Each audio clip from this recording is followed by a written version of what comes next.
السلام علیکم میرے بھائیوں اور بہنوں۔ فرانس کی مصنوعات کو بین کر دینا، ان کے سفارت خانوں کو بند کر دینا، ان کے سفیروں کو واپس بھگا دینا اور اس طریقے کے وہ تمام اقدامات جو مسلم حکمرانوں کو کرنے چاہیے اور وہ کر رہے ہیں، اللہ پاک ان کو جزائے خیر دے، بہت ضروری ہیں۔ لیکن آپ اور میں بحیثیت امتی ہم لوگ کیا کر رہے ہیں؟ ہماری کیا ذمہ داری ہے؟ کیا مسلم حکمرانوں کی طرف سے ادا کی جانے والی ذمہ داریاں کافی ہیں؟ نہیں میرے بھائی، 4 کام ایسے ہیں کہ ہم میں سے ہر ایک کی ذمہ داری ہے۔ ہر مسلمان کو بحیثیت امتی ہونے کے یہ فرض ہے اس کا کہ وہ یہ 4 کام کرے۔ پہلا کام تو یہ ہے کہ ہم جہاں دنیا کو یہ بتا رہے ہیں کہ گستاخی کرنا تمہارا جرم عظیم ہے، وہاں ہم اتباع سنت کر کے دکھائیں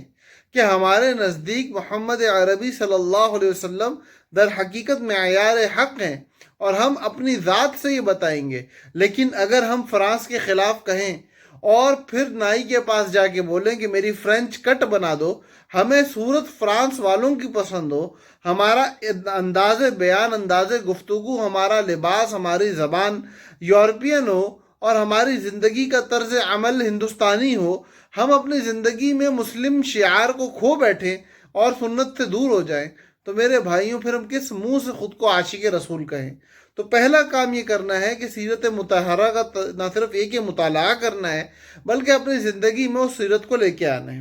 دوسرا ضروری کام وہ یہ ہے، بحیثیت امتی جو ہماری ضرورت ہے وہ اپنی نسلوں کی اس بات کی تربیت کرنا کہ وہ مادیت کو چھوڑ کے غلامی محمد صلی اللہ علیہ وسلم میں آنے والے بنے۔ ہم بچوں کو اس بات کی ترغیب دینے کے بجائے کہ بیٹا تمہیں ڈاکٹر بننا ہے، انجینئر بننا ہے، پائلٹ بننا ہے، اس بات کی ترغیب دیں کہ تمہیں حضور کا غلام بن کے ڈاکٹر بننا ہے، حضور کا غلام بن کے پائلٹ اور انجینئر بننا ہے۔ اپنی تمام تر ترغیبات کی جو بنیاد ہو وہ حضور کی غلامی پہ رکھی جائیں۔ ہمارے بچوں کو یہ بتایا جائے کہ دنیا میں سب کچھ پا لینے کے بعد اگر تم حضور کے غلام نہ بن سکے تو در حقیقت تم ناکام ہو، اور اگر تم نے کچھ بھی نہ پایا لیکن غلامی مصطفیٰ صلی اللہ علیہ وسلم پا لی تو تم در حقیقت کامیاب ہو۔ تیسرا ضروری اور اہم ترین کام وہ یہ ہے کہ ہمارے حکمران جو کچھ اقدامات کر رہے ہیں اس معاملے میں، اس حوالے سے ان تمام تر اقدامات میں اپنے حکمرانوں کے شانہ بشانہ کھڑے ہوں۔ ہم سے ہمارے حکمران جو بولیں، ہمارے سیاستدان، ہمارے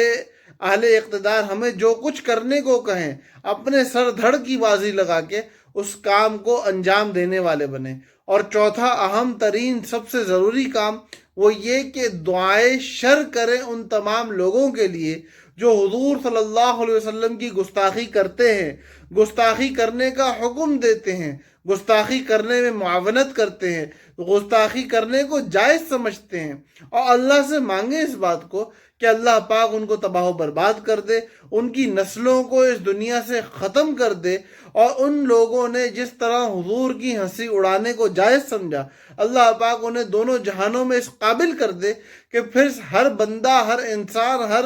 مخلوق خداوندی ان کو دیکھ کے ان کی ہنسی اڑائے۔ اور میرے بھائیوں اور بہنوں، ہم نام لیوا ہیں محمد صلی اللہ علیہ وسلم کے، اب اپنے زندگی سے یہ بتا دیں کہ ہم محمدی ہیں، ہم امتی ہیں، ہم حضور صلی اللہ علیہ وسلم کے چاہنے والے ہیں۔ اس معاملے میں خدا کے لیے فرقہ واریت کو، خدا کے لیے مسلک پرستی کو ایک سائیڈ پہ رکھ کے تمام تر مسالک کے لوگ، تمام تر وہ لوگ جن کے دل میں حضور صلی اللہ علیہ وسلم کی محبت ہے، ایک پلیٹ فارم پہ جمع ہو، ایک آواز ہو کے یہ بات کریں کہ ہم لوگ گستاخ رسول کو،